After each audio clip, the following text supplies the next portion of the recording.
Just the thought of Goa brings to our minds a refuge to a relaxed and fun-filled place, plush in nature, flaunting the sun, sand and sea. Mostly sought by domestic as well as international tourists throughout the year for its aesthetic heritage, fish and fun, Goa still exhibits the cultural influence of the Portuguese through its language, architecture as well as lifestyle. Apart from the Portuguese villas and churches, the Goan poder and pau is counted among the very few remnants of the Portuguese culture in Goa. Every morning, Goa wakes up to the sharp honking of the poder, that is the traditional Goan baker, announcing his arrival through the lanes of Goa.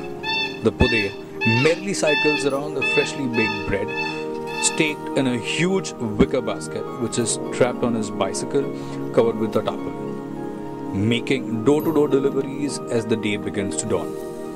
He is looked upon as an angel delivering the ready-made bread. Just we open our eyes to the day. Come monsoon, come winter, the poder is always on time, so much so that the Goenkas have their routines scheduled around his timings. Pau that the poder delivers is the crisp traditional lean bread baked in a variety of shapes and soft and crusty textures that cater to its typical consumers on a daily basis. The most popular variations of the pau are the soft ladi pau, the crusty una, the whole wheat puri, and the crusty bangle-shaped kakana. Pau and bhaji or uno dipped in tea is luxurious start to a Goan's day. The Goan delicacies such as the sumtache uman, alsanya tonak, balcham, etc. cannot be thought without the pau.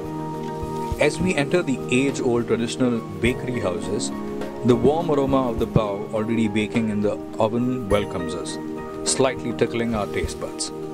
The baker's day begins at 4 a.m. in the morning, where the electric kneader rolls in 100 to 150 kgs of flour into a dough, which then is kept aside for fermentation. Now this dough is then hand rolled into balls of equitable sizes and left aside for proofing. This entire process takes around 2 to 3 hours before the dough actually hits the batti, that is the traditional firelit oven, which by then is already on fire and blasting with heat. The baking takes around 10-15 minutes, post which the pau is cooled and ready to be delivered to the hotels, retail shops, poder joints and door-to-door deliveries. Every bakery is allotted its areas, each bakery churning out bread in at least 2 batches every day. The processes are carried out by the family members of the baker, who are assisted by other local laborers.